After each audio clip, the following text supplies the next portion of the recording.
అందరికీ నమస్తే. Welcome to okay TV. నేను మీ జర్నలిస్ట్ షాదియా. ముందుగా ఓకే టీవీ ప్రేక్షకులందరికీ నమస్తే అండి. తెలంగాణ రాష్ట్ర వ్యాప్తంగా రిటైర్ అయినటువంటి ఉద్యోగులు మాకు ఇంకా పెన్షన్ రావట్లేదు అని ఒకవైపు అసెంబ్లీ ముట్టడిస్తున్నారు. మరోవైపు మా నిరుద్యోగులందరూ కూడా రోడ్ల మీద పడి నిరుద్యోగ భృతి కూడా రాక అధోగతి పాలయ్యే పరిస్థితికి వచ్చింది. నోటిఫికేషన్లు మేము ఇవ్వట్లేదు అని చెప్పి అసెంబ్లీ సాక్షిగా ఒక పెద్ద బాంబు వేల్చారు.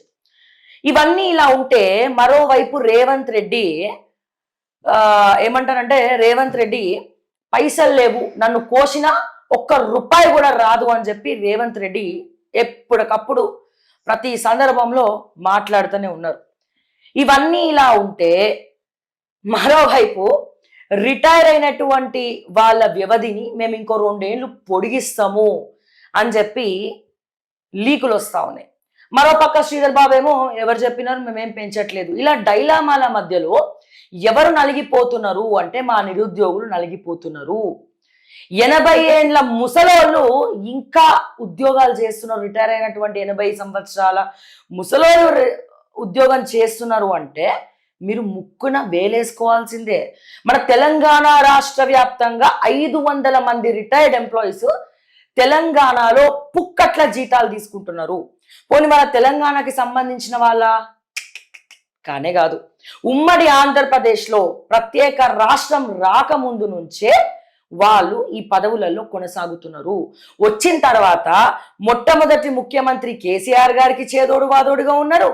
ఇప్పుడు ఉన్నటువంటి 2వ ముఖ్యమంత్రి రేవంత్ రెడ్డి గారు కూడా చేదోడు వాదోడుగా ఉన్నారు. మార్పు తీసుకొస్తాం అని చెప్పి కాంగ్రెస్ వాళ్ళే మారిపోయిండు, రేవంత్ రెడ్డి మారిపోయిండు, జనాలకి దూరంగా పారిపోయిండు. సరే, ఇప్పుడు ఎందుకు షాదా ఇదంతా మాట్లాడుతున్నాం? తెలంగాణ రాష్ట్ర వ్యాప్తంగా 500 మంది రిటైర్ ఉద్యోగులు ఉన్నారు.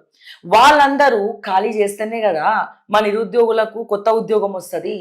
అంతేకాదు, ఒక పక్క పైసలు లేవంటాడు రేవంత్ అన్న, మరో పక్క ఒక్కొక్క రిటైర్ ఐఏఎస్ ఆఫీసర్ రిటైర్ ఎంప్లాయీకి మినిమం 1,00,000 రూపాయలు జీతం వేసుకుంటే 500 మందికి నెలకు 500 కోట్ల రూపాయలు మినిమం 500 కోట్ల నుంచి 1000 కోట్ల వరకు వెచ్చిస్తా ఉన్నారు. ఇది ఎంతవరకు న్యాయం అండి? కొంచెమన్నా సిగ్గుండాలి ప్రభుత్వానికి. ఎక్స్క్లూజివ్గా ఈ 500 మంది ఎవరు అనే చిట్టా వాళ్ళ పేర్లతో సహా మన ముందుకు ఎక్స్క్లూజివ్గా ఓకే టీవీకి లిస్ట్ వచ్చింది.